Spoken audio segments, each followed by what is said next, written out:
फिर हमें 20 साल पहले का सीन दिखाया जाता है जहाँ चीफ और ओल्ड घोस्ट एक सर्जरी कर रहे होते हैं। सर्जरी के बाद से ही ओल्ड घोस्ट की थोड़ी थोड़ी तबीयत खराब होनी स्टार्ट हो जाती है। वो अपने कैबिन के अंदर सोने जाते हैं, मगर जब वो अपनी आंखें खोलते हैं तो वो देखते हैं कि वो एक घोस्ट बन चुके हैं। और उसी दिन ही वहाँ पे स्योंगताक और स्योंगताक के डैड आए हुए होते हैं।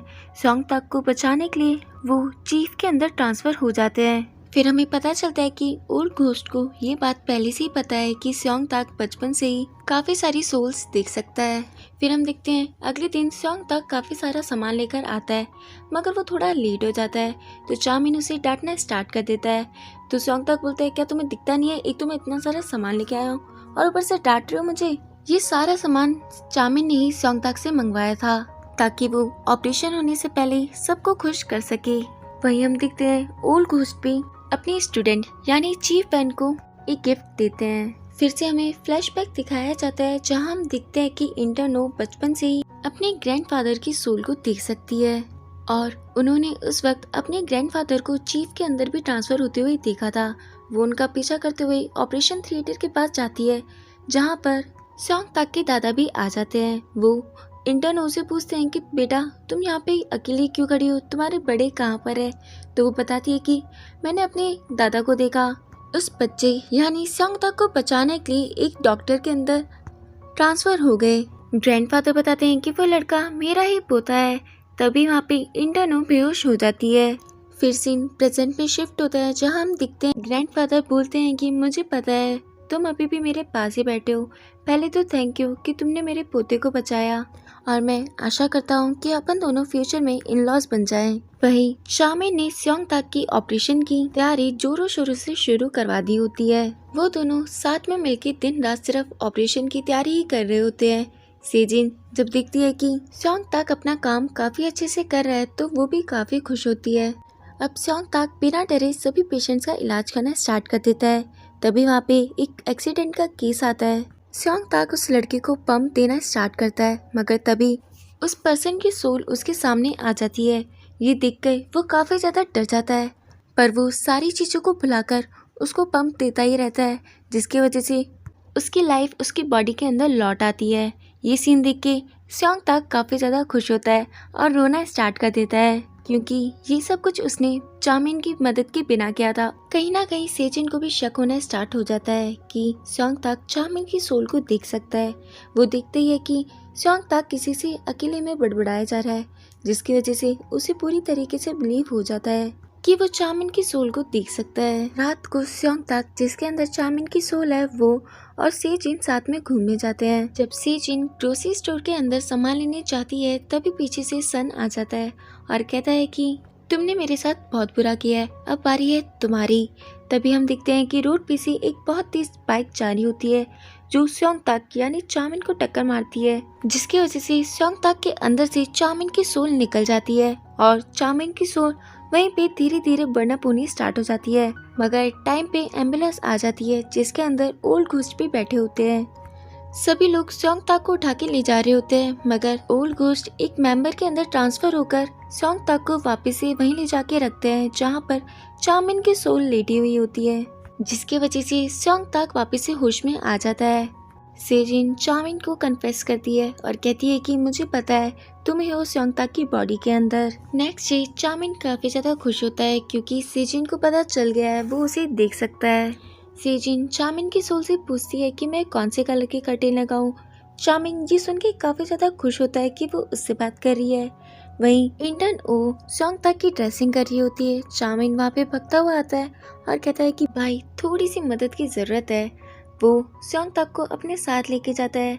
स्योंगताक बताता है कि चामिन चाहता है तुम ग्रे कलर के कर्टेन्स यूज करो। बाद में भी जब इंटर्न ओ और स्योंगताक बात करने की कोशिश करते हैं तब चामिन कबाब में हड्डी बन के वहाँ पे आ जाता है। इनफैक्ट चामिन तो स्योंगताक के अंदर से निकलता भी नहीं है क्योंकि वो सेजिन के साथ कुछ टाइम स्पेंड करना चाहता था। उन दोनों को वहाँ बैठा हुआ देख इंटर्नो को काफी ज्यादा गुस्सा आ जाता है। अब भाई सोल चामिन की तो क्या हुआ, बॉडी तो स्योंगताक की है ना, इसलिए वो पीछे से आके बहुत तेज से स्योंगताक को हिट करती है, जिसकी वजह से चामिन की सोल उसमें से बाहर निकल आती है। सेजिन बोलती है कि तुमने ये सब कुछ जानबूझ के किया है ना, क्योंकि तुम जेलस फील कर रही थी। तो इंटरनो बोलती है कि नहीं, मुझे नहीं पता था कि चामिन इनके अंदर है, ये तो बस गलती से हो गया, सॉरी।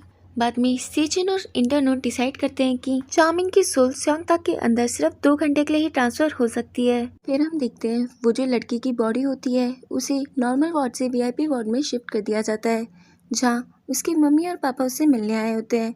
उसकी मम्मी उसे देख के खूब तेज रोना चालू कर देती है। ये सब कुछ ये लोग मीडिया को दिखाने के लिए कर रहे होते हैं, क्योंकि इसके पापा इलेक्शन में जो खड़े हुए हैं। उसके डैड आंटी से बोलते हैं कि इतनी ओवर एक्टिंग करने की क्या जरूरत थी। तो उसकी मम बोलती है कि अगर मैं ओवर एक्टिंग नहीं करूंगी तो तुम्हें वोट ज्यादा कैसे मिलेंगे। चामिन और वो लड़का भी वही बातें सुन रहे होते हैं। उनकी बातें सुन के उसे काफ़ी ज़्यादा बुरा लगता है और वो चामिन को बोलता है कि तुम मेरा ऑपरेशन मत करना। चामिन बोलता है कि यहाँ पे काफ़ी सारे लोग हैं जो तुम्हें पसंद करते हैं और मुझे पूरा यकीन है तुम फ्यूचर में कुछ अच्छा ही करोगे, बस तुम अपने ऊपर बिलीव रखो। फिर हम देखते हैं उस लड़की का बॉयफ्रेंड उसे साथ में बाहर चलने के लिए बोलता है, मगर वो लड़की मना कर देती है। सेजिन से स्योंगताक को पता चलता है कि जो चामिन की ब्रेन की कंडीशन है वो धीरे धीरे और ख़राब हो रही है। बाद में स्योंगताक एक मीटिंग बुलाता है जहां वो चामिन की दूसरी सर्जरी के बारे में बात करता है, मगर चीफ बैन उसके लिए मना कर देते हैं और कहते हैं कि ये करना काफ़ी ज़्यादा मुश्किल है। मैं चाहता हूँ कि इसकी बाईपास सर्जरी हो, और वो चामिन की बाईपास सर्जरी के ऑर्डर सेजिन को दे देते हैं। अब चीफ भी चाहते हैं कि चामिन जल्दी से जल्द ठीक हो जाए। उस लड़के के पेरेंट्स के वहाँ से जाने के बाद उस लड़के को वापस से नॉर्मल वार्ड में शिफ्ट कर दिया जाता है। बाद में वो लड़की उस लड़की के पास आती है और अपना इंट्रो देना स्टार्ट करती है और कहती है कि चिंता मत करो, तुम भी तुम्हारी सर्जरी के बाद ठीक हो जाओगे। बाद में हम देखते हैं कि स्योंगताक डॉक्टर एन को अपने साथ मिलने बुलाता है। एक्चुअली स्योंगताक के अंदर अभी प्रोफेसर चा है। जब डॉक्टर एन को पता चलता है कि इसके अंदर प्रोफेसर चा है तो वो डर जाते हैं। तो प्रोफेसर चा बोलते हैं, मैं चाहता हूँ कि मेरी सर्जरी तुम करो और तुम वैसे ही करना जैसा मैं चाहता हूँ। डॉक्टर एन उनसे पूछते हैं कि आप ऐसा क्यों बोल रहे हो। तो चामिन बताता है, मैंने तुम्हें अकेले में रोते हुए देखा है, मुझे पता है तुम ये काम नहीं करना चाहते, तुम ये सब कुछ सिर्फ कज़न के कहने पे ही कर रहे हो। नेक्स्ट डे सर्जरी से पहले चामिन सबको बाय करता है। डॉक्टर एन और स्योंगताक चामिन की सर्जरी स्टार्ट करते हैं। वहीं दूसरी तरफ उस लड़के की भी सर्जरी हो रही होती है जो सेजिन करती है और वो लड़का भी ठीक हो जाता है। वहीं स्योंगताक और डॉक्टर एन मिलके चामिन को भी ठीक कर देते हैं। सर्जरी पूरी होने के बाद सभी लोग काफ़ी ज़्यादा खुश होते हैं। कज़न डॉक्टर एन से पूछते हैं कि तुमने मेरे कहे हुए काम को क्यों नहीं करा। तो डॉक्टर एन बोलते हैं कि शुरुआत मैंने करी थी तो ख़त्म भी तो मैं ही करूँगा। वो लड़का होश में आ गया होता है, तभी उसकी नज़र उस लड़की से मिलती है। यहाँ हमें लगता है कि भले इन दोनों को अभी कोई बातें याद ना हो, मगर फ्यूचर में ज़रूर इन दोनों का कुछ ना कुछ होगा। फिर हम देखते हैं स्योंगताक एक रिकॉर्डिंग देख रहा होता है। ये रिकॉर्डिंग चामिन की होती है जिसने ऑपरेशन होने से पहले रिकॉर्ड की होती है, जहाँ उसने सोल बनने के सारे मोमेंट शेयर करे होते हैं। चामिन जब होश में आता है तो वो अपने पास स्योंगताक को देखता है। स्योंगताक चामिन को होश में देख के काफ़ी ज़्यादा खुश होता है, मगर चामिन उसके साथ काफ़ी रूडली बिहेव करता है, जिससे स्योंगताक को लगता है कि चामिन सारी बातें भूल चुका है।